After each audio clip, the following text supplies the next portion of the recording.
I should have known something was wrong when Lisa, my mother-in-law, started showing up to family dinners wearing 3 different designer bags each week.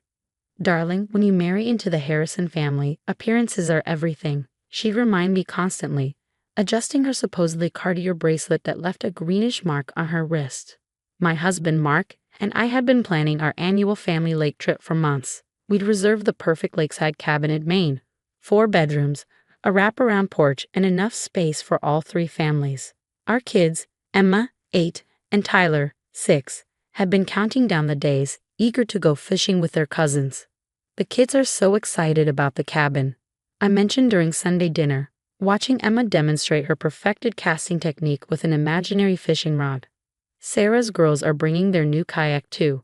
The crystal wine glass froze halfway to Lisa's perfectly lined lips. Next to her, my sister-in-law, Amanda's face contorted like she'd bitten into a lemon. A cabin. Lisa's voice could have frozen the summer air. Darling, the Harrisons don't do cabins. She said the word like it was contaminated. We have standards to maintain. Mark shifted uncomfortably beside me. Mom, we thought it would be fun for the kids. They've been looking forward to. Looking forward to what? Amanda cut in, her diamond tennis bracelet catching alight as she gestured dramatically. Sleeping in the wilderness like peasants, using outdoor bathrooms. What will people think? It's a luxury cabin, I explained, trying to keep my voice level. Full amenities. Private dock, even a hot tub. Oh honey, Lisa interrupted, reaching across to pat my hand condescendingly.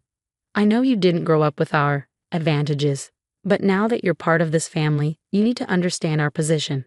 We have a reputation to maintain. The patronizing tone made my cheeks burn. I'd grown up solidly middle class. But Lisa never let me forget I wasn't born into their supposed aristocracy.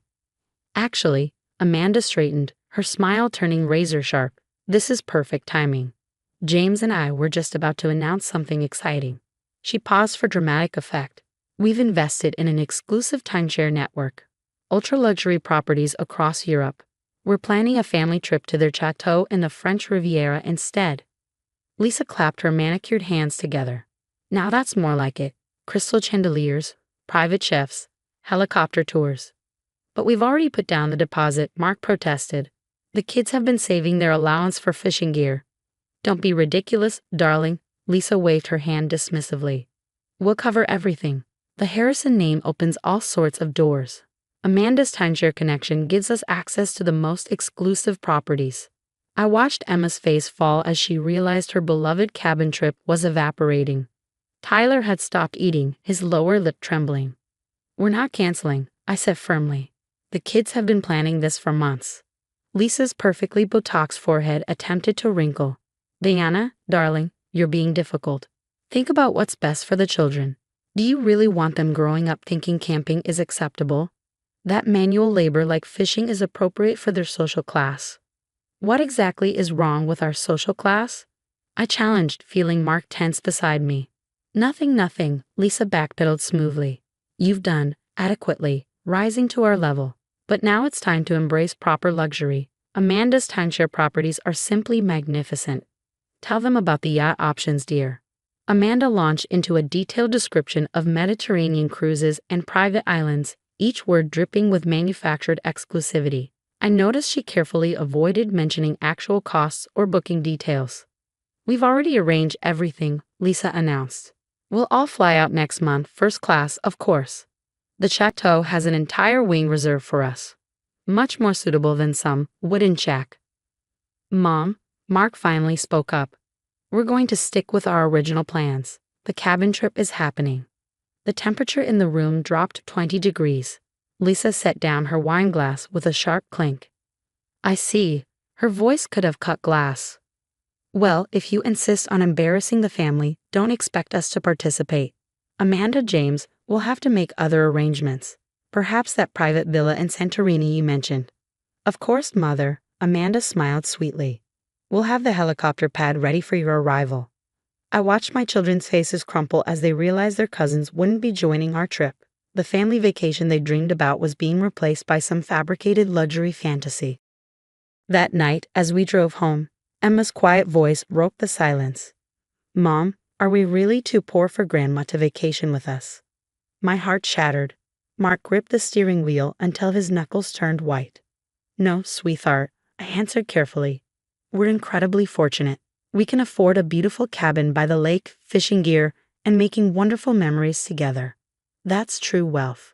But Aunt Amanda says, your Aunt Amanda, Mark cut in, his voice unusually sharp, doesn't know everything. Sometimes people who talk the most about being rich are actually the poorest in what matters. I squeezed his hand, proud of him for finally standing up to his family. But something about Amanda's timeshare scheme nagged at me. The way she'd avoided specifics, the too perfect promises. That night, after the kids were asleep, I started researching her supposedly exclusive timeshare network. What I discovered made my blood run cold. The website looked legitimate at first glance. Photos of stunning properties, glowing testimonials, promises of luxury beyond imagination. But something felt off.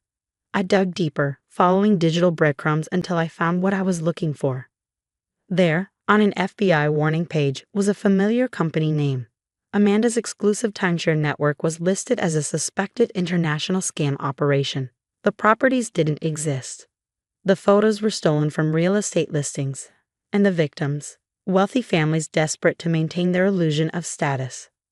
I stared at the screen, pieces clicking into place. The sudden designer bags. The vague property descriptions, the pressure to cancel our real vacation for their fictional one. My phone buzzed, a group text from Lisa. Booking details coming soon. First installment payment due next week. So excited for our proper family vacation. I looked at the FBI warning again, then at the framed photo of our kids by the lake last summer. The choice was clear. The next week's family dinner felt like walking into a theater production where everyone was badly overacting. Amanda had traded her usual designer wear for what looked like an entire boutique's worth of luxury brands, price tags barely hidden. The Chateau's chef is simply divine, she gushed, waving her fork with dramatic flair. He trained under Gordon Ramsay himself. And the wine cellar, vintages dating back to the 1800s. I watched her performance while pushing my food around my plate, the FBI warning page burning in my mind. Mark and I had spent hours discussing how to handle this. His sister wasn't just running a scam, she was dragging our entire family into it. About the payment, Lisa chimed in, her voice honey-sweet. We'll need everyone's first installment by Friday. Only $50,000 per family. Such a bargain for 2 weeks of pure luxury. I nearly choked on my water. $50,000. Oh, darling, Lisa laughed airily. That's nothing compared to what people usually pay for properties of this caliber. Amanda's connections are giving us such a wonderful discount. Mark cleared his throat. Actually, Mom, we've been looking into these properties. Perfect, Amanda interrupted, pulling out a stack of glossy brochures. I brought some photos of the Chateau's East Wing. That's where we'll be staying. The children's suite has its own carousel. I studied the photos carefully. They looked familiar, and now I knew why. I'd found the exact same images on a luxury real estate website based in Monaco. They were from a property that had sold 3 years ago. That's fascinating, I said, keeping my voice neutral. The Chateau looks identical to Villa Le Rêve. You know, the one that banking executive bought in 2022. The color drained from Amanda's face. Well, this is a different property. Very similar architecture, of course. These French designers, they all copy each other. Really? I pulled out my phone. Because I'm looking at the Villa Le Rêve listing right now. Same fountain. Same marble staircase. Even the same flowers in the garden. The room went silent. James, Amanda's husband, suddenly became very interested in his napkin. Diana, Lisa's voice had an edge of warning. I don't appreciate what you're implying. Amanda has worked very hard to arrange this wonderful family opportunity. Oh, I'm sure she has, I agreed, just like she worked hard on the Miami Beach house scam last year. Or was it the ski lodge scheme the year before? Amanda's wine glass clattered against her plate. I don't know what you're talking about. The FBI does. The words fell like bombs in a silent dining room. They have quite a file on your exclusive timeshare network. Apparently, you're not the only one using stolen photos to scam wealthy families. How dare you? Lisa stood up, her chair scraping against the floor. Amanda would never. It's all fake, Mom, Mark cut in firmly. The properties don't exist. The investment scheme is a scam. Diana found the FBI warning. James suddenly stood up. I need some air. He practically ran from the room, leaving Amanda staring after him in panic. James? James, wait. She rushed after him, her expensive heel catching on the carpet.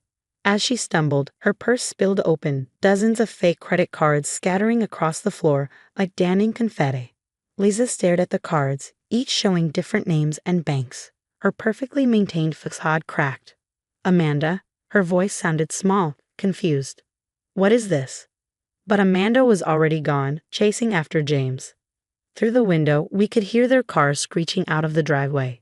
I don't understand. Lisa sank back into her chair. The chateau, the private chef, the carousel.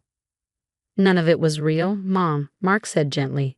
They've been running this scam for years, taking huge deposits for fake luxury properties, then disappearing when it's time to actually travel. But what about all their vacations, the photos, the designer clothes? Stolen photos from real estate listings, I explained. And I'm guessing those designer bags are as fake as the credit cards on your floor. Lisa's hand trembled as she reached for her wine glass. All those people at the country club. I've been bragging about the chateau. I told everyone to invest. That's how these schemes work, Mark said. They target wealthy social circles, use people's pride and connections against them. Oh God. Lisa's face crumpled. The Andersons already sent their deposit, and the Blackwells. And oh God, what have I done? I felt a surprising wave of sympathy for my mother-in-law. For all her pretension and snobbery, she'd been another victim of Amanda's manipulation. It's not too late, I said quietly. The FBI is building a case. If everyone comes forward now, reports the fraud. Report it. Lisa looked horrified. But the scandal, our reputation. Mom, Mark's voice was firm. What matters more, your reputation or doing the right thing? Lisa stared at the scattered fake credit cards, her carefully constructed world of status and luxury crumbling around her. The cabin, she whispered suddenly. Your lake house vacation. Is that offer still open? I shared a look with Mark. The deposit's paid. There's plenty of room. But it's so simple. She said it like she was testing the word. No private chef. No helicopter pad. No, I agreed. Just family, real memories, kids learning to fish, sunset boat rides, home-cooked meals on the porch. Lisa picked up one of the fake credit cards, running her finger over its fraudulent promise of status. I've spent so long trying to prove we're better than common people, she admitted, looking down on simple pleasures. And now? Her voice trailed off as police sirens wailed in the distance, growing closer. Now, I said gently, you have a choice to make. 2 months later, I sat on the cabin's wraparound porch, watching the sunset paint the lake in shades of gold and pink. The sound of children's laughter drifted up from the dock, where Emma and Tyler were teaching their grandmother how to bait a fishing hook. No, Grandma, you have to push it through like this. Emma demonstrated with the patience of a seasoned pro. See, now the fish can't steal it. Oh, Lisa's delighted laugh carried across the water. I did it. My first proper fish hook. I smiled, remembering how different things had looked 8 weeks ago. The night of the exposed scam had ended in chaos. Police cars in the driveway, FBI agents taking statements, and Lisa breaking down completely as she realized the extent of Amanda's deception. They found them in Mexico, Mark said, settling into the rocking chair beside me with 2 steaming mugs of coffee. Amanda and James, trying to run the same scheme at some resort. I accepted my coffee, breathing in the rich aroma mixed with pine-scented air. How many families did they scam in total? 23. He shook his head. Almost $2 million in deposits. Mom's testimony helped the FBI build their case. That had been Lisa's turning point. After hours of crying about ruined reputations and social shame, she'd straightened her spine and done the right thing. She called everyone she'd recruited into the scheme, admitted the truth, and helped them file reports.